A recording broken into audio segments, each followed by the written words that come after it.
Baltimore Ravens decided today they had had enough of star running back Ray Rice. They fired him, and the National Football League immediately suspended him indefinitely. The actions came after new video surfaced showing Rice striking his then fiancee and apparently knocking her unconscious.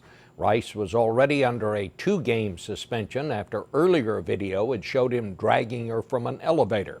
This new video tells the rest of the story. CBS News special correspondent James Brown has our report, and we warn you the pictures are disturbing. The new video was obtained by TMZ.com. It shows Rice and Janae Palmer, who was then his fiancée, inside an Atlantic City hotel elevator. Rice strikes Palmer, knocking her against a railing and then onto the floor. Previously, the only video seen was from outside the elevator, showing Rice dragging an apparently unconscious Palmer and letting her fall to the floor. Public reaction to the new video was swift. The video went viral. There were about 1 million tweets by late this afternoon. Broncos tackle Terrence Knighton, quote, "That man should be thrown into jail." Sean O'Hara, a former New York Giant, called it despicable. The Ravens listened and issued their own tweet, quote, "Ravens have terminated running back Ray Rice's contract this afternoon." Minutes later, Commissioner Roger Goodell issued a statement putting Rice on indefinite suspension. Goodell cited the new video as the reason. The NFL said, quote, "No one in our office has seen it until today." Goodell's initial suspension of just 2 games prompted widespread criticism the punishment was not enough. 2 weeks ago, Goodell announced a new league policy for domestic violence offenders, making it a 6-game suspension for a first offense and a lifetime ban for a second offense. Domestic violence expert Ted Bunch consulted with the league on the new policy. It's unfortunate that we have to actually wait to see a video in order for us all to have a higher level of urgency around it, because it's not just the NFL. All of us see it, and now we believe it. Rice has not responded to today's developments. Last May, he sat at a news conference with Palmer, who is now his wife, sitting by his side. And in July, he apologized. That's not me. My actions were inexcusable, and that's something I have to live with the rest of my life. JB, the question I have is, why is the National Football League just now getting to see this part of the tape? Bob, I did talk with the commissioner's office, and it was indicated to me that there was a request for all and any footage relating to this incident, and that the Atlantic City Police did not release it because the prosecutor's office said, do not release the tape. Now, these contracts, like some in baseball, are not guaranteed. As I understand it, he'll get no more money from the Baltimore Ravens. But do you think there's a chance he will ever play again in the National Football League?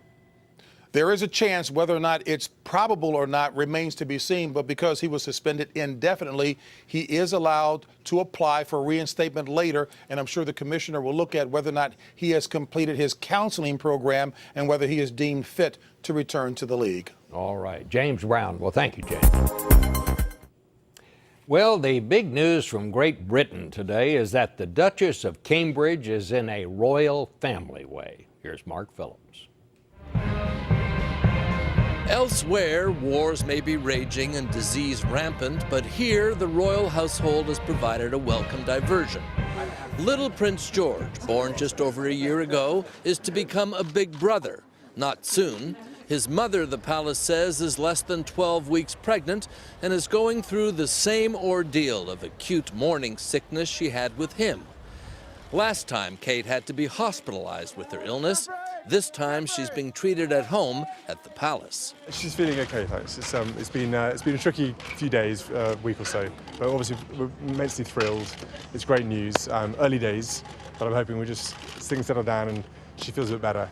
The royals would have preferred not to have to make the announcement this early, but Kate had a number of royal appearances booked and her absence would have been noticed. In this case, the explanation is a happy one. And it answered the question as to why William showed up without a date at an appearance that Kate was also supposed to be at. Up in Scotland, where the Queen's been at a Highland Games festival, she pronounced herself delighted at the news. It's come at a good time. A recent opinion poll up here has predicted the Scots may turn the British world upside down in a referendum next week and vote to separate from the rest of the United Kingdom.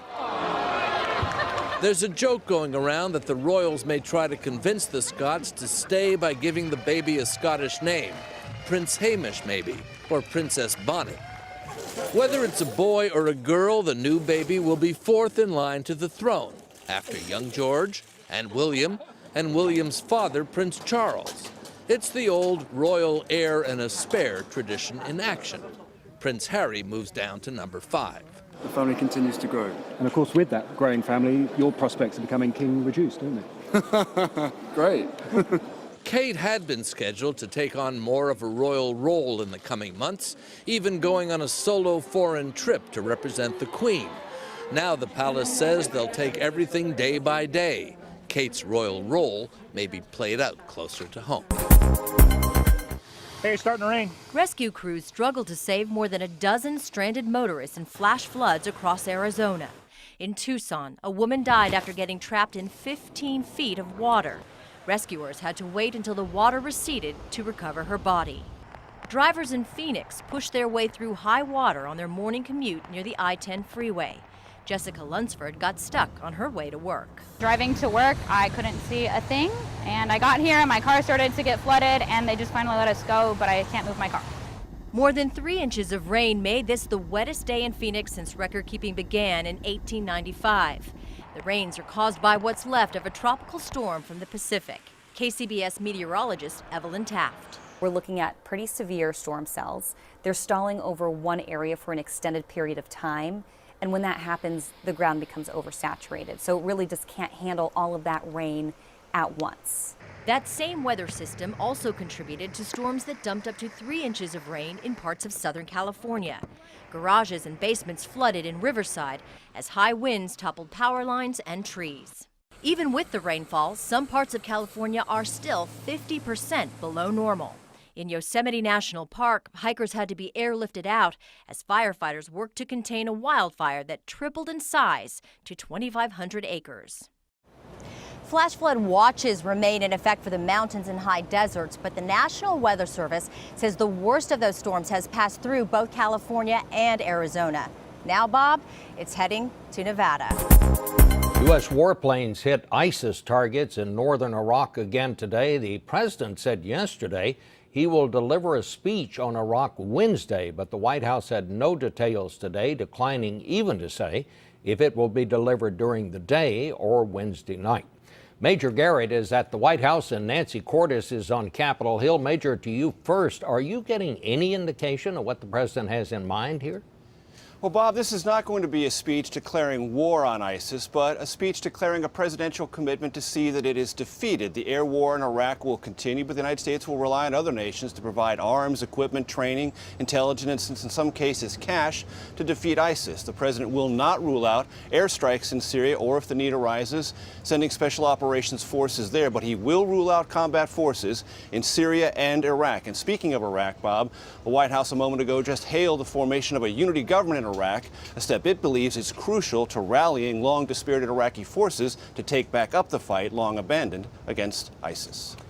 And Nancy Cordes, how's all this going down on Capitol Hill?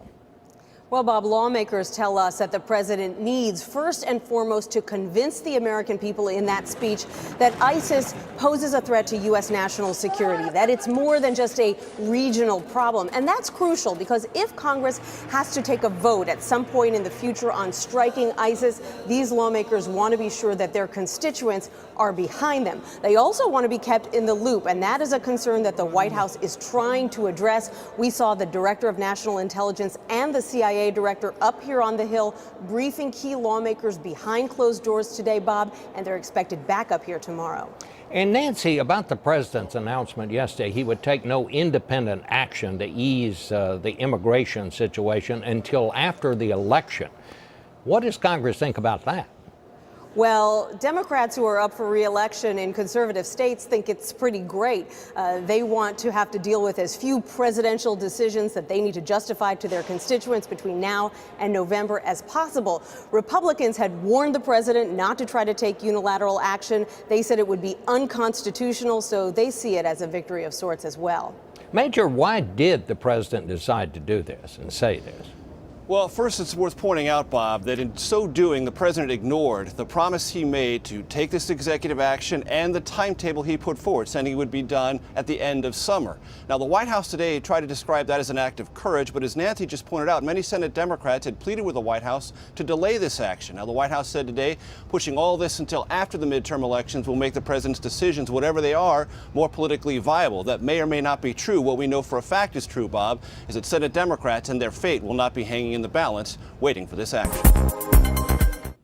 We have had 2 high-profile cases this summer of unarmed black men dying in confrontations with white police officers. The federal government is investigating the police department in Ferguson, Missouri, after the shooting death of Michael Brown. And today, New York Police Commissioner William Bratton announced officers will get annual training in the use of force following the chokehold death of Eric Garner. Bratton once served as the police chief in Los Angeles, helping to institute reforms that continue there today. John Blackstone now on what other police agencies can learn from the LAPD. It's a normal busy day for LAPD officers in South Los Angeles. But in the public housing projects of the Watts neighborhood here, police seem as determined to make friends as they do to make arrests. Officer Tiffany Norwood serves in what is called the Community Safety Partnership. These kids look up to us as a mentor, a father figure, a mother figure, a close auntie. It's a change from how police were seen here less than a decade ago. The relationship back then, it was hostile. There was mutual disrespect. There was mutual fear. Is there a crime involved in that? Captain Philip Tingarides took command of the community police station here in 2007. He led his officers in changing attitudes and changing language. There's a difference between telling somebody, hey, can I talk to you? And, hey, get over here. 2 decades ago, the LAPD was best known for incidents like the 1991 beating of Rodney King that led to riots against police brutality. No more Rodney King! Could you have believed that the day would come when the LAPD would be trusted? No. Civil rights attorney Connie Rice became known in the 1990s for suing the police. Well, no one else would tell LAPD, you can't shoot people in the back when they're fleeing from you. You can't beat people to a pulp just because they mouthed off to you. In 1999, the Rampart scandal revealed widespread misconduct and corruption in the LAPD. Under supervision of a federal judge, the department was forced to change. Connie Rice headed the panel that recommended reforms. We knew this was the last chance that we had to get this police department to understand they serve the poor black population. Hands up, don't shoot! The relationship is far from perfect. Protests followed the fatal police shooting last month of Ezell Ford, an unarmed, mentally ill man. Police Chief Charlie Beck met critics and promised a transparent investigation as the LAPD tries to hold on to the gains made through its community policing. Finally tonight, that rain that finally fell in Southern California overnight won't do very much to ease the drought, which is now in its 3rd year. The entire state is bone dry. So what happens when the water runs out? Well, Ben Tracy reports in some places it already has. Hi, love. How are you doing? For more than 2 decades, Kathleen Sturkey has been working with developmentally disabled adults. She's wonderful at swimming. Sturkey and her husband Chuck run a 65-acre residential community outside of Los Angeles called Lark Ranch. 103 adults live here. They use 11,000 gallons of water each day. I imagine on a daily basis you deal with a lot of challenges just given the work that you do. How does water stack up? Water has become our primary challenge at this time. The drought has dried up the ranch's underground wells, and in January, the water ran out. It's bad enough that we have to purchase water. The trucks roll in every other day, 100,000 gallons each week. What does this tank represent to you at this point? Life. The water is held in this large tank on the hill. Chuck Sturkey says this is not just about keeping the faucets running. Looking around here, it is tinder dry. Does fire concern you? Definite, more than concern, almost to the point of being terrified. The ultimate disaster would be to have a fire and we're low on water. Because All you do is just stand there and watch things burn. You're almost out, honey. So they are teaching their residents how to conserve water, but not telling them why. They would be very, very frightened. It's not that we're trying to hide reality from them, but we try to give them as good a life here as possible. These water deliveries will cost $150,000 this year alone. Are you worried about the future of this place? I think in the back of my mind, but I'm not done fighting for Lark Ranch yet. You're doing a good job. After all, she has 103 reasons to keep praying for rain. Back in this country, an alarming story tonight. Hospitals in 12 states are filling up with children who've been hit by an unusual virus. It starts out like a common cold, but quickly gets serious. Dean Reynolds now with more on that. 11-year-old River Johnsons thinks he probably caught this virus at school last Friday. A lot of kids were sneezing. I got sneezed on like twice. It's pretty nasty. We spoke to River and his mother, Christina Coleman, at the Lurie Children's Hospital in Chicago, where he was admitted early this morning, gasping for air. What did it feel like in your chest? It felt as if somebody was pressing on my chest. You just couldn't get a breath? No. He's one of hundreds of children, from infants to teenagers, in possibly a dozen states where much more severe respiratory problems than normal have been reported. There have been no fatalities, but an unusual number of hospitalizations. The suspected culprit is enterovirus 68, an uncommon strain of a nonetheless common virus that typically hits when school starts. But this is worse than the common cold, much worse. For about 30 seconds, I wasn't able to breathe at all. Really? Mm-hmm. There is no treatment for enterovirus 68, but the body's immune system and medications can be used to alleviate the symptoms, which are worse in people with pre-existing conditions like asthma. It can last about a week.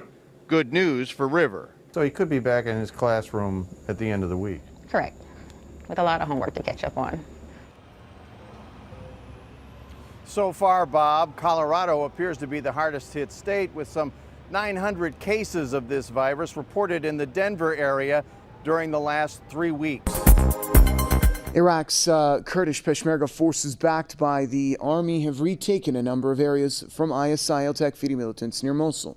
They've captured the strategic Mount Zartak, where they've set up posts in preparation to retake more areas. Press TV's Altaf Ahmad has the details from Mosul. Backed by the Iraqi army and U.S. airstrikes, Kurdish Peshmerga forces have recaptured a number of towns and villages from ISIL Takfiri militants east of Mosul. They have also set up posts on the strategic Mount Zartak, some 30 kilometers away from Mosul.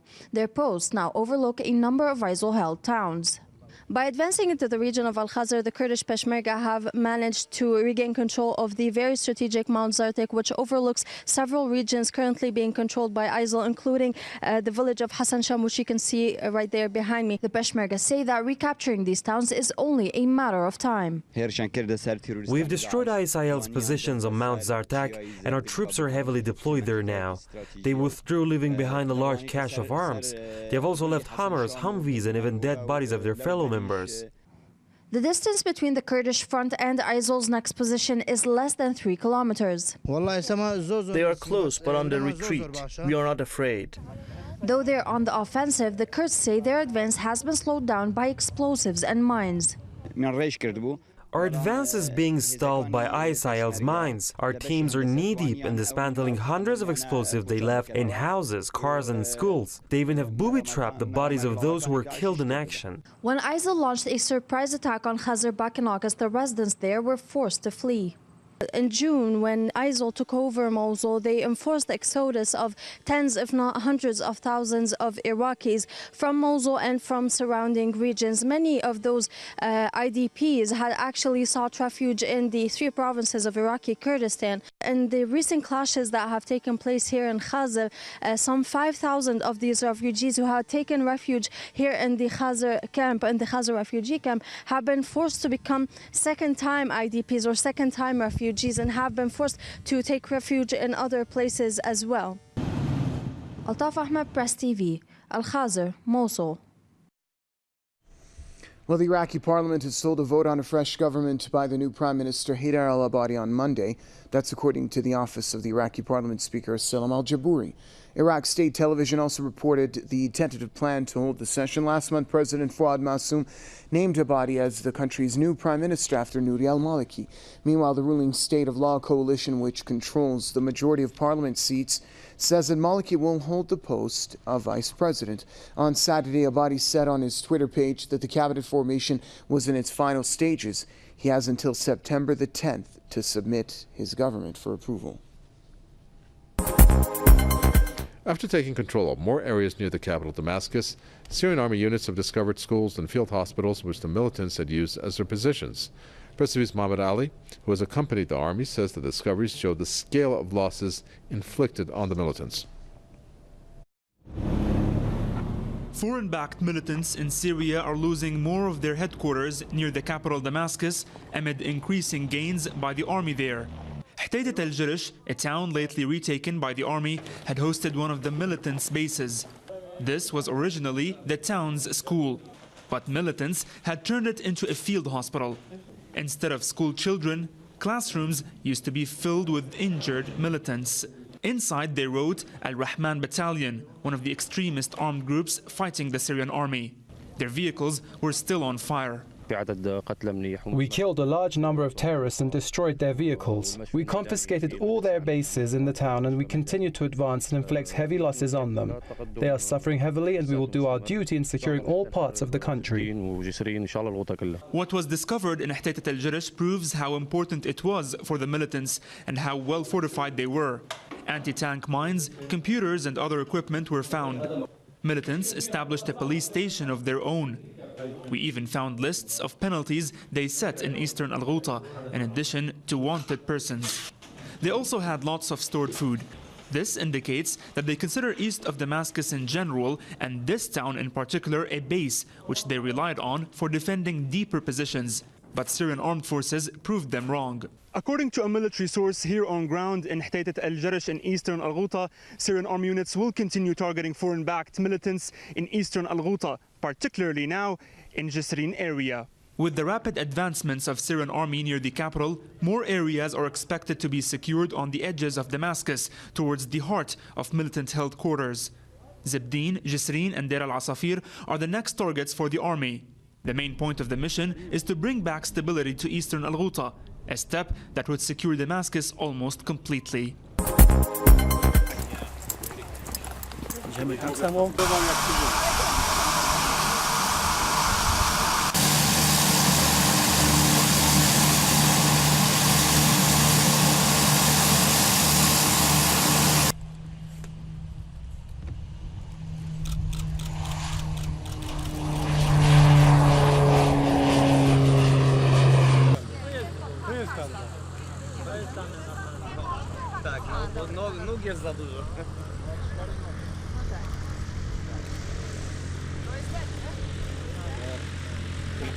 Miejmy nadzieję, że to jest ten.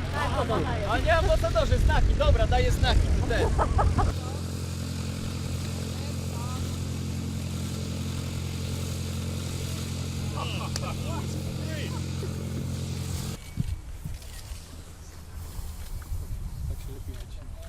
Okej, dziękuję bardzo. Jeszcze jeden. It was about 4:30, 5 o'clock this morning, and it just was raining real hard, you know, and then all of a sudden we came upon a lake, basically, and it was crazy. I mean, they just, everybody slowed up, and then all of a sudden we were just in like 3 feet of water before it was over with. So there's some other cars that are parked down there that went over, like, barely could see the top of the car, you know. So yeah, the water was up to right here. A big tidal wave just came up and just totally took me out, and it flooded my truck and came up over my hood of my truck, the top of my truck, and it just took my truck out, moved my truck sideways, and then it killed it. It wouldn't start. And then after that, it just started floating. I'm sitting in the cab, and it got up to about my waist. I was sitting literally waist deep in water. As we had upwards of between 12 and 20 vehicles stranded in these floodwaters that resulted from the storm. A lot of people managed to get out of their vehicles and climb onto the embankment and wait for help. Others decided to call 911, stay on the phone with 911 dispatchers until we could get to them. Tonight, we mark what is unquestionably a major milestone for Iraq, and what President Obama has made clear will be a cornerstone of our efforts against ISIL. Just a few hours ago, overcoming the obstacle of ethnic and sectarian divides, the Iraqi parliament approved a new and inclusive government, one that has the potential to unite all of Iraq's diverse communities for a strong Iraq, a united Iraq, and to give those communities the chance to build the future that all Iraqis desire and deserve. Now is the time for Iraq's leaders to govern their nation with the same vision and sense of purpose that helped to bring this new government together in the first place. And in that effort, they should know the United States will stand shoulder to shoulder with the Iraqis as they implement their national plan to overcome the long-standing political and economic grievances that have for too long divided their country. For some, it will mean contributing to the desperately needed humanitarian relief effort. For some, it will mean helping to identify, track, and cut off ISIL's funding and prevent the flow of foreign fighters. For still others, it will mean demolishing the distortion of one of the world's great peaceful religions and counteracting the propaganda ISIL uses to recruit new supporters. And for all, it will mean publicly supporting the new inclusive government in Iraq. So what we're demonstrating here is a connected automated valet parking vehicle. The idea behind it is that we actually have a vehicle with multiple onboard sensors and then wireless type communication, because the system interfaces with the smartphone. So the point is that the driver has a smartphone, as nowadays everyone has a smartphone, and you arrive to, let's say, the mall or airport, you get off your car and you pull your smartphone, and with the swipe you can send your vehicle to park.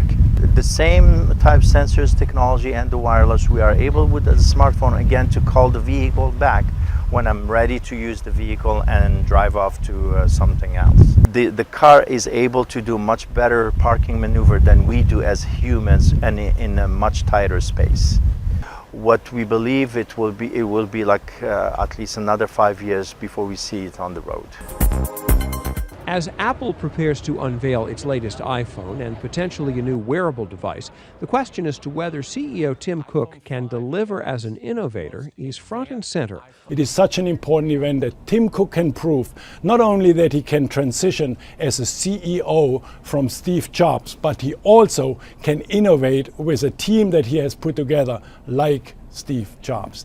Although the company has repeatedly promised major breakthroughs, it hasn't rolled out a new product line since the iPad's release. That was nearly 4.5 years ago. Anticipation is high, especially outside Apple's flagship New York store. Well, after Steve Jobs passed away, there have been not a very huge change on the iPhones, but we expect, because of the rumors that we've heard, that this is going to be like the next stage of phones. As usual, Apple hasn't said what's on tap, but analysts are expecting the phone to have a larger screen and include technology to enable it to function as a mobile payment system. Apple has a chance now to actually make money transaction by transaction on a payment transaction, and that's a huge potential for Apple. A smartwatch announcement is also expected. Analysts feel Apple is the company to do it right. I think that the problem that other watch manufacturers or device manufacturers on the wrist had is that they literally had ugly devices. And tomorrow the big expectation is that with a sense of style and culture and taste. Even with all the buzz surrounding the potential smartwatch, the new iPhone will still be the star of Tuesday's show, as well as the main source of Apple's profits for the next year. The health crisis in West Africa may soon turn into a food crisis. West Africa is facing a major food shortage as a result of Ebola. The United Nations has warned that millions are at risk as travel restrictions curb food supplies in the region. The restrictions are creating a rural labour shortage during the peak harvesting season. Wild game, a major dietary staple of the area, also carries a deadly risk because some animals may also carry the virus. The UN is now distributing 65,000 tons of food. Countryside should be fine, as that's where all the food is harvested. The difficulty will be getting it to market in the urban areas, and as more and more restrictions go into place about folks congregating, that's why the urban areas may be severely hit.